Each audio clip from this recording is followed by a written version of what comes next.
এবার চিরদিনই তুমি যে আমার ধারাবাহিকে এন্ট্রি নিতে চলেছে নয়া ভিলেন। কে এই নতুন ভিলেন জানতে হলে আজকের ভিডিওটা পুরোটা দেখতে হবে, এবং এই ভিলেনের প্রবেশে গল্পের নতুন মোড় আসতে চলেছে সেটাও আজকের ভিডিওতে তোমাদেরকে জানাবো। তো হ্যালো বন্ধুরা, আমি Sayantika, welcome back to my channel TV বিনোদন বাংলা।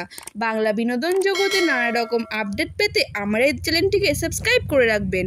একটি অসম বয়সের প্রেম নিয়ে তৈরি হওয়া ধারাবাহিক চিরদিনই তুমি যে আমার ধারাবাহিকে একের পর এক নতুন চরিত্রে এন্ট্রি নিচ্ছে সিরিয়ালে।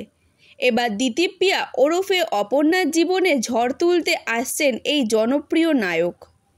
সম্প্রতি জি বাংলায় শুরু হয়েছে নতুন ধারাবাহিক চিরদিনই তুমি যে আমার। একের পর এক নতুন ভিলেনের এন্ট্রি হতে দেখা যাচ্ছে এই ধারাবাহিকে।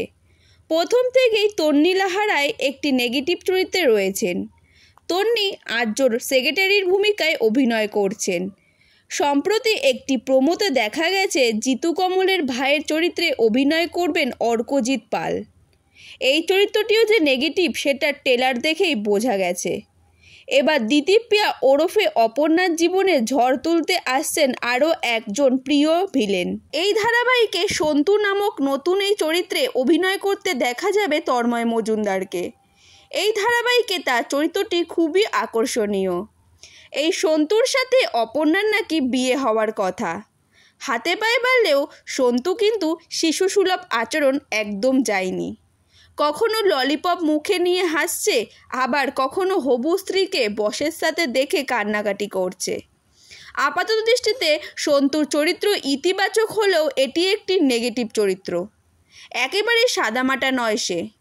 তবে চিরদিনই তুমি যে আমার ধারাবাহিকটি মানুষের কাছে জনপ্রিয় হলেও জানা গেছে এটি একটি নাকি মারাঠি ধারাবাহিকের রিমেক। আর্যই নাকি আসল ভিলেন। এবার শুধু দেখার অপেক্ষা গল্পের মোড় কোন দিকে ঘোরে। তো বন্ধুরা, চিরদিনই তুমি যে আমার ধারাবাহিকটি তোমাদের কেমন লাগছে সেটা অবশ্যই কমেন্টে জানিও। আর জিতু কমল আর দিতিপ্রিয়ার জুটি তোমাদের কেমন লাগছে সেটাও কিন্তু জানাতে ভুলো না। তো আজকের মতন এইটুকুই।